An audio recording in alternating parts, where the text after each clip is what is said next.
Muchas bendiciones a todos, gracias por poder estar compartiendo este tiempo de bendición. Y yo creo que Dios está haciendo muchas cosas. Entre todas esas cosas que Dios hace es plantearnos desafíos a crecer, desafíos a poder traer fruto. Dice la palabra que en esto es glorificado mi Padre, en que traigamos mucho fruto. O sea que todo lo que Dios hace, eso se multiplique, eso fructifique. Cuando entramos a la parábola de los talentos, vemos a algunas personas que multiplicaron las cosas que su patrón les había dado. Pero aquel que solamente lo guardó, ni siquiera lo perdió, pero lo guardó, no lo multiplicó, entonces él llevó la peor parte.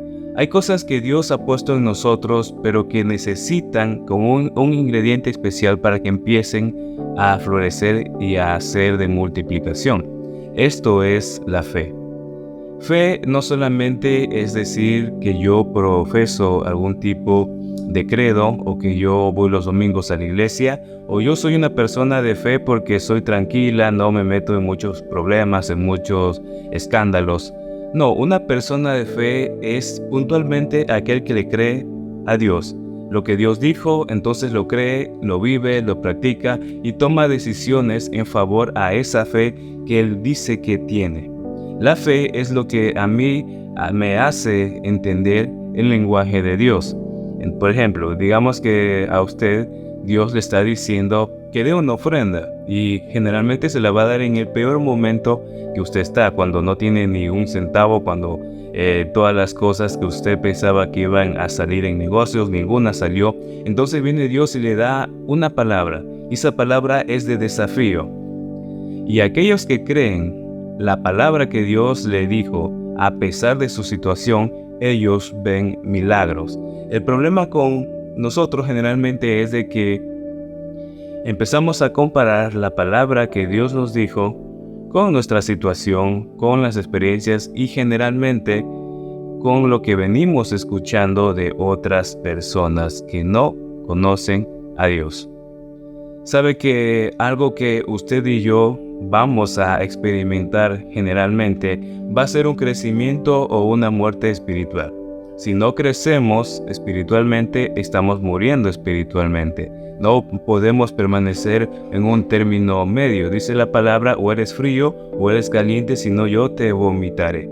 Entonces, cuando yo no estoy creciendo, cuando yo no estoy viendo que Dios me está hablando, cuando no estoy multiplicando, entonces yo me encuentro en un estado de peligro de muerte espiritual, de inanición también espiritual. Y ahora, ¿cómo yo puedo entrar en este estado peligroso? Les voy a comentar que una de las formas más sencillas y seguras de que uno empieza a caer en un estado peligroso es cuando presta oído a personas, a voces que no le creen a Dios. Cuando usted se sienta a la mesa y quizás su pariente, quizás el hermano que hace tiempo estaba y que todavía tiene contacto con usted, empieza a hablar mal de su autoridad, empieza a hablar mal de la visión. Esto lo escuché mucho del apóstol Rodolfo Rojas, que cada vez que una persona le da cabida a este tipo de voces, tarde que temprano va a salir empapado de estas voces. Entonces, la fe que yo debería estar recibiendo se convierte en solamente algo muerto, como aquel que tenía algo y solamente lo guardó, pero nunca lo multiplicó. Entonces, ¿qué es la fe? Nosotros entendemos que en la palabra menciona que la fe es la certeza de lo que se espera y la convicción de lo que no se ve. También dice que la fe viene por el oír y el oír la palabra de Dios. Jesús también le decía a sus discípulos, la fe, si ustedes tuvieran la fe como este granito de mostaza, le dirían a este monte, quítate o muévete para allá y se moverá. Entonces, entendemos que la fe ya es una dimensión sobrenatural. Pero si lo ponemos en un texto bastante corto, bastante sencillo, la fe viene siendo el que usted le crea lo que Dios le está diciendo.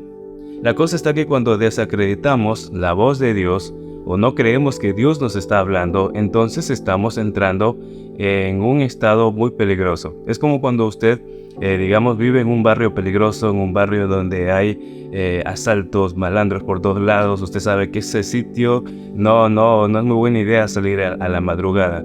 pero que a usted por algún descuido se le ocurrió, no sé, irse y dejar las puertas abiertas o mal cerradas. Cuando usted, digamos, le pasa esto, inmediatamente empieza a imaginar el peor escenario posible, que ya vaciaron su casa, que ya no tiene todas las cosas que usted había conseguido por tantos años, lo que a usted le gusta, ya no hay nada de eso. Entonces, usted viene corriendo a su casa para ver qué está ocurriendo. Será un alivio si nadie se dio cuenta que la puerta estaba entreabierta. Pero si sí lo encontraron abierta, entonces usted sabe de que muy por seguro fue por ese descuido que se perdió lo que por muchos años se había estado acumulando, creciendo, o las cosas que usted valoraba con mucho aprecio. Entonces ahí hay una necesidad ferviente de un hijo de Dios, el cuidar lo que usted y yo estamos escuchando. Escuchar cualquier cosa, cualquier persona que se burla de Dios, que se burla de sus ministros, que se burla de la palabra que ha puesto en nosotros, es algo no inocente. Tarde que temprano, si permitimos que esas conversaciones sigan invadiendo nuestros oídos, por mucho que pensamos que somos impermeables, sí nos va a terminar mojando, sí nos va a terminar afectando esos comentarios.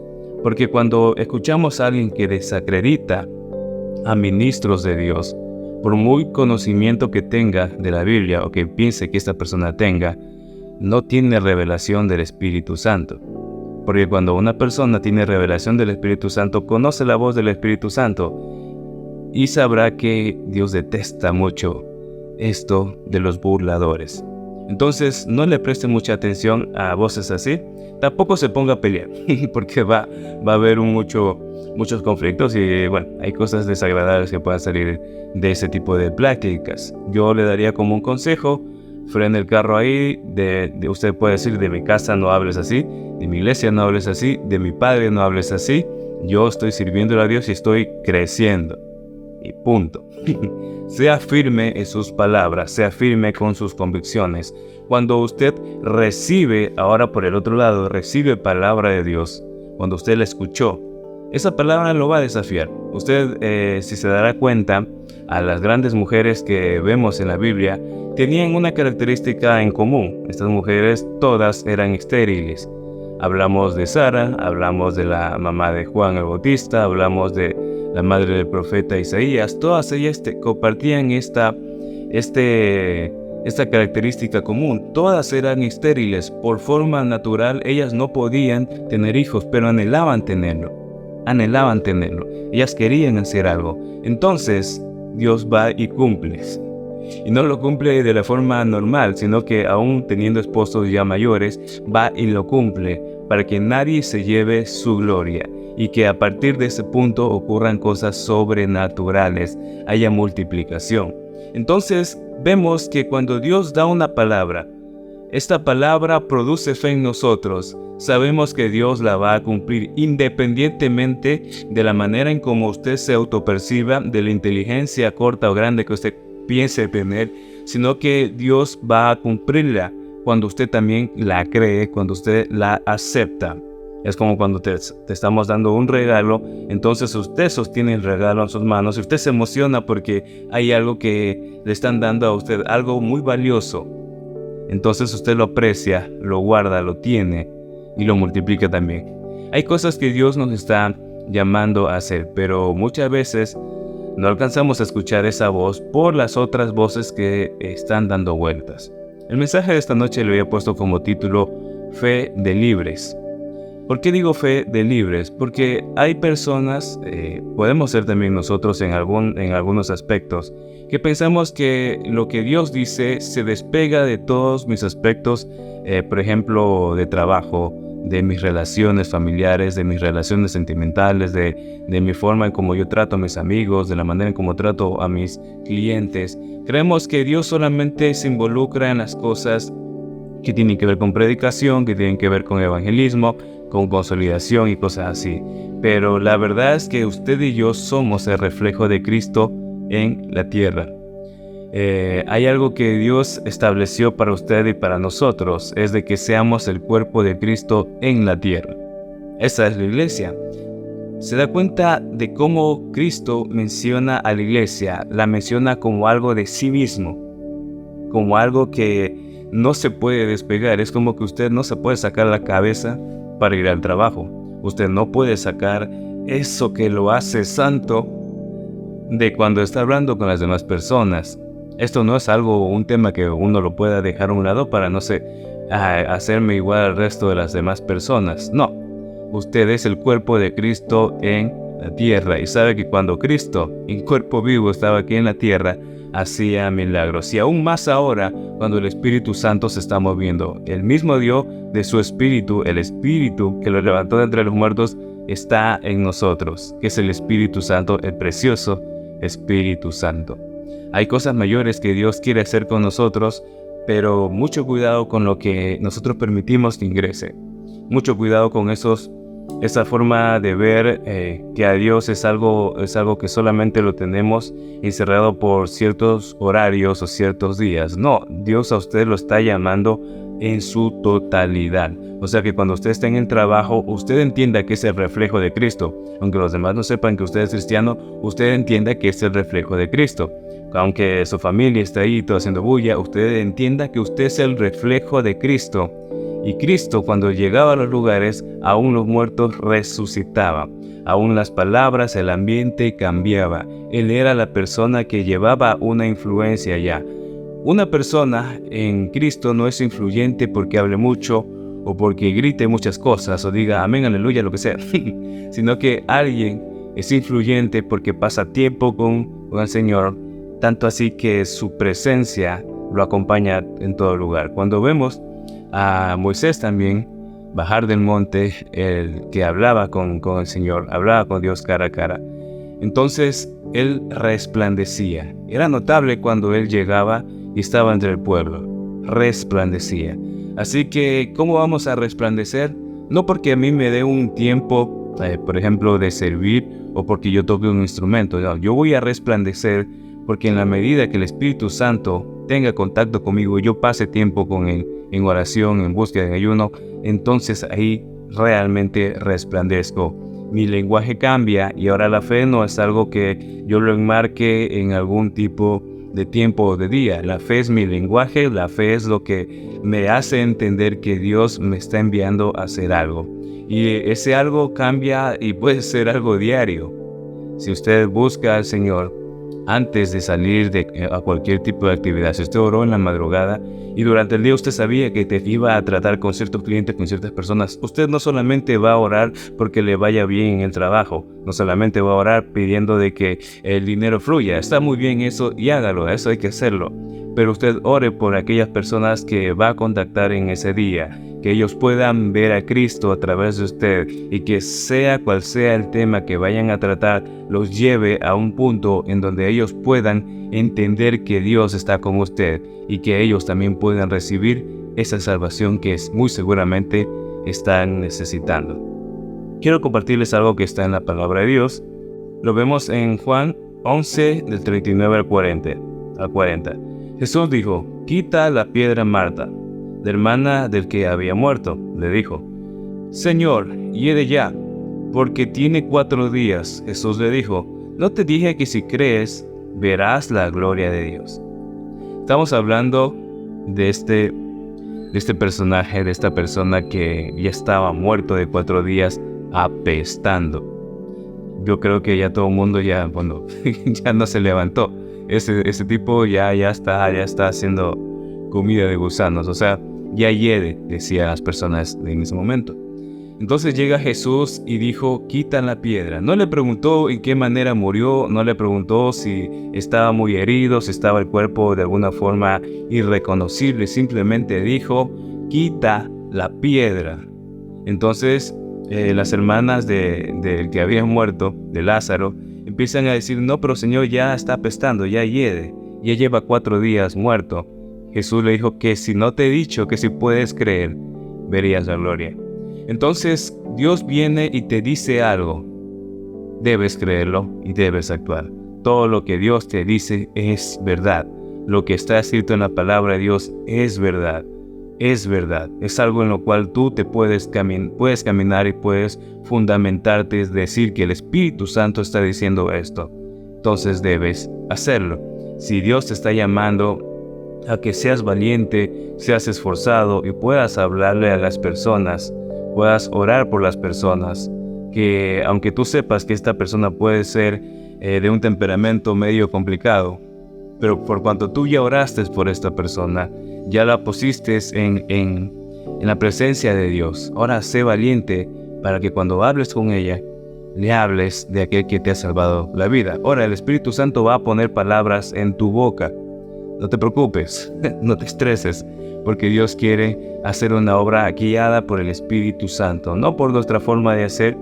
Yo por mucho tiempo me mataba la cabeza pensando en cuál sería la estrategia más efectiva para hablarle a las personas de Cristo. ¿Cómo puedo yo quitarme el miedo? Porque algo de lo que sí he padecido bastante es el temor al hablar, no mucha facilidad para articular palabras. Por mucho tiempo mucha gente me decía, es que no se te entiende lo que tú dices, y a mí me daba coraje, pero la verdad es que sí era cierto, no se entendía. Pero Dios ha venido procesando mi vida y ha hecho que muchas cosas se transformen y cambien. Que de las cosas que parecían temor, miedo, que no se entendían palabras, sean palabras que Dios dice y palabras que Dios cumple. Entonces esos milagros Dios los hace. Yo le estoy diciendo estas cosas con la convicción de que si lo hizo conmigo, también lo hace con usted. Y quiere hacer cosas mayores todavía más. Entonces Jesús le dijo a aquella mujer, no te dije que si crees verás la gloria de Dios. ¿Por qué no vemos la gloria de Dios? Porque no creemos, y cuando nosotros no creemos empezamos a dejar de servir. La forma en como usted va a ver milagros, va a ver cosas sobrenaturales de Dios, no es porque en un momento Dios tuvo pena de usted porque lo veía todo pobre y le cayó, no sé, un barril de dinero en frente suyo. No va a ser así. Va a ser cuando usted empiece a servir. Dios le va a dar nueva palabra a usted todos los días porque necesita darle palabra a usted, porque usted va a hablar con muchas personas. Dios le va a dar autoridad a usted porque usted se va a acercar a sus vecinos con la intención de que conozcan de Cristo. Va a recibir la dirección del Espíritu Santo. Usted va a tener esa sabiduría aún para hablar porque está sirviendo. Ahora, cuando no estamos sirviendo, obviamente va a haber una escasez, una sequía en nosotros. Necesitamos tener esa fe que activa en nosotros, porque dice la palabra que la fe sin obras es muerta. Entonces, si yo no estoy produciendo o buscando siquiera fructificar, hay algo que necesito empezar a cambiar. Tome decisiones prácticas en su vida. ¿Qué es lo que Dios le ha dicho que debe hacer y no lo está haciendo? No espere a sentirse súper conmovido para generar un cambio, sino que empiece a establecer de forma seria los cambios que necesita hacer. Pueden ser horarios, pueden ser alarmas que necesita ponerse para despertarse a la hora correcta. Ore más, busque ser también ministrado. Hable con los ministros, hable con su pastor, con el apóstol, que lo puedan guiar.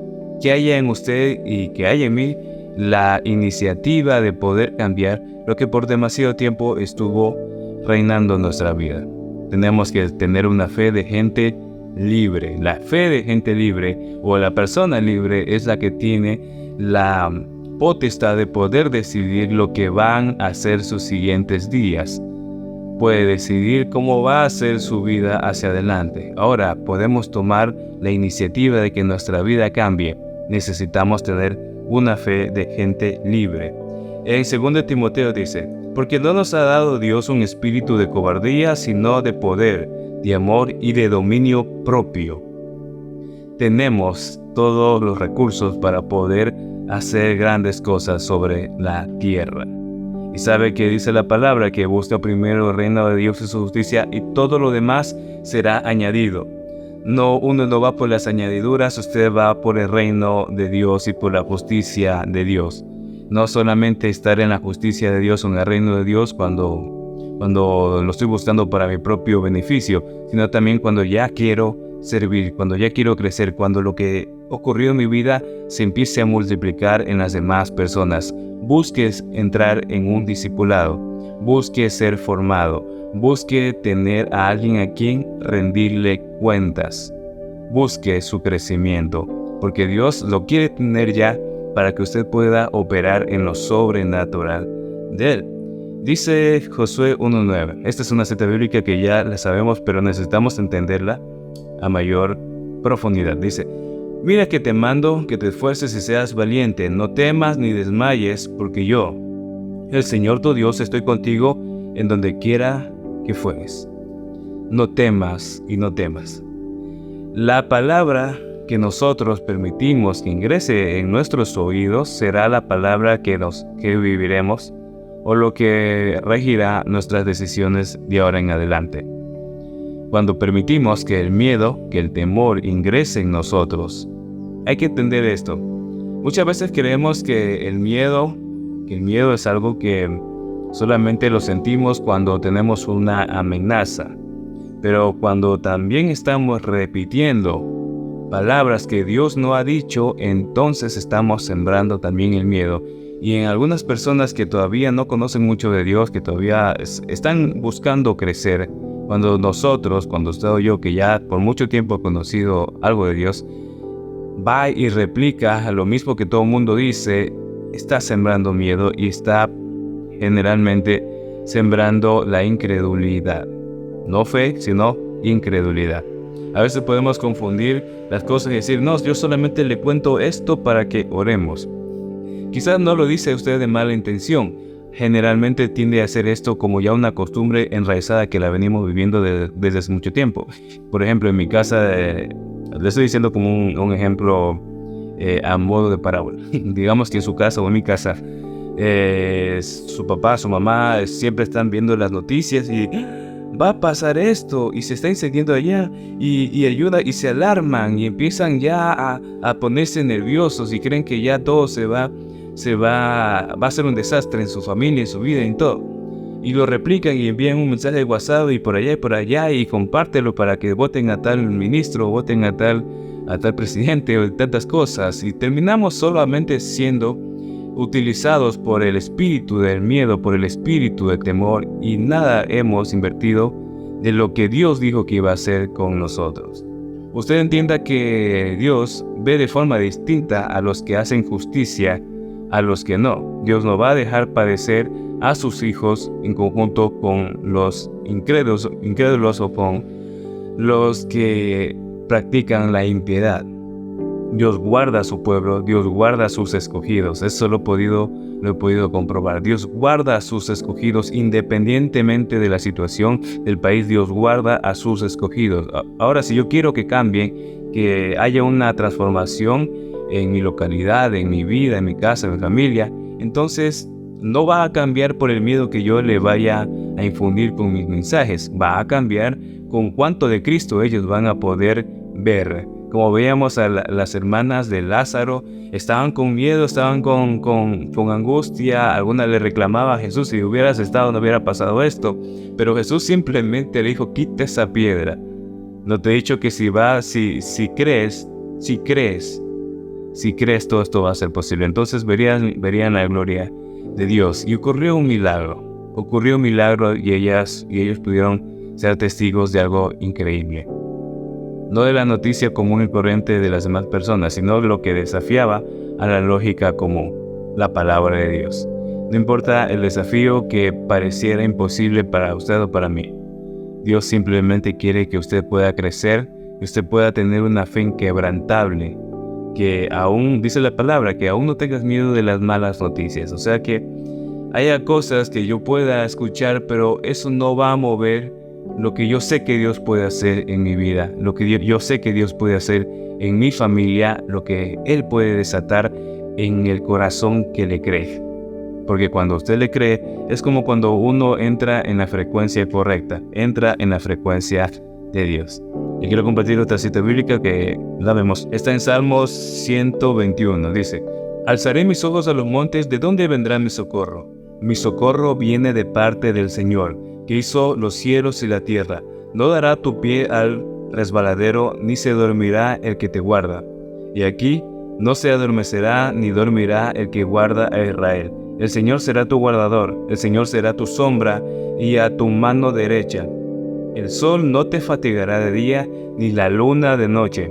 El Señor te guardará de todo mal. Él guardará tu alma, el Señor guardará tu salida y tu entrada, desde ahora y para siempre.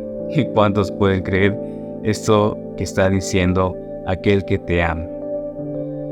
Algo que uno a veces puede tender a olvidar es que Dios a usted lo ama, su Padre lo ama. No es un Padre como el que podríamos tener en lo natural, que lo quiere castigar o que usted hizo algo malo y que ya está preparado con un garrote para darle duro hasta que se arrepienta. No, su Padre lo ama de una forma desesperante, totalmente grande. Dice la palabra que Jehová, uno de sus nombres es que es celoso, o sea que Él ama de una forma total, que Él a usted lo ama y lo está llamando para que esté con Él. No quiere compartirlo con cualquier tipo de cosa, cualquier tipo de ídolo que podamos tener en nuestra vida, cualquier prioridad que pensemos que es prioridad, sino de que Él sea el primero, Él sea el único, Él sea en nosotros la fortaleza completa de nuestra vida. Eso es tener fe, esa es la fe de la gente libre. Yo puedo pensar que tengo fe, pero aún así seré un esclavo. ¿Cómo es un esclavo? Un esclavo es el que no puede operar solamente por el criterio que pueda tener. Un esclavo no puede decidir varias cosas. Un esclavo no puede multiplicarse a lo que podría dar. Un esclavo, si es un esclavo, si tiene un dueño, él simplemente servirá para trabajar. No podrá ser totalmente libre. Entonces, la fe de alguien libre es de que entiende que sí le pertenece a Cristo, pero que Él le ha dado toda la potestad para poder crecer, para poder multiplicarse. De hecho, una de las palabras que encontramos en la Biblia y que Jesús lo dijo, que en los negocios del Padre a Él le conviene estar. Y en varias parábolas Jesús describía a Dios, o se describía a sí mismo también, como alguien que tiene negocios, como alguien que tiene empresas, como alguien que tiene algo que quiere multiplicar. Y cuando sabemos que le pertenecemos a nuestro Padre y que nuestro Padre tiene una empresa, entendemos que no vamos a ser solamente empleados, que solamente seremos personas dependientes de un salario. No, que usted y yo tenemos una visión que cumplir, una visión del Padre que hacer. De que esa empresa no solamente usted llegue en un horario determinado, son las 6 de la tarde, listo, me voy, no, sino que como usted también es parte de esa empresa y a usted también le pertenece a esa empresa, la cuidamos, la bendecimos y la multiplicamos. Y en eso se glorifica nuestro Padre, en que llevemos mucho fruto. Esta empresa no ha quebrado nunca. Esta empresa, por mucho que la hayan perseguido todas las potencias en diferentes tiempos, los imperios más grandes no pudieron callar la voz de aquel que los llamó, porque esto es sobrenatural. Esto es lo más grande que puede existir en nuestra vida. Entonces le invito a que tenga una fe activa, que todas esas voces que puedan poner en peligro su fe, vaya cortando con eso. Aliméntese de la fe. Si usted quiere crecer en fe, lea la palabra, busque entrar en un discipulado, busque llenarse más de Dios, pero también busque servir, busque compartir lo que Dios ha puesto en su vida, ore más, ayude más y también sea valiente y esforzado para lo que Dios le está enviando a hacer. La fe de alguien libre es una fe que se multiplica, una fe que crece, que no se queda pequeña. Lo importante que entendemos también, ya con esto cierro, en la parábola que Jesús mencionaba del grano de mostaza, es de que sabemos de que en ciertas semillas no solamente puede estar un árbol, que es algo magnífico, sino que también hay bosques completos dentro de esa semilla que es un árbol, y ese árbol produce mucho fruto, y ese mucho fruto produce más árboles, y hay bosques completos. En nuestra semilla de fe, ¿cuántos bosques puede que haya ahí adentro? ¿Cuánta gente va a creer a través de su boca? ¿Cuántos milagros se van a desatar a través de sus manos? ¿Cuántas cosas Dios va a hacer? No limite la gloria de Dios que se desatará en su vida. Tenga fe para creer, porque Dios lo está llamando. Nos vemos en una próxima oportunidad.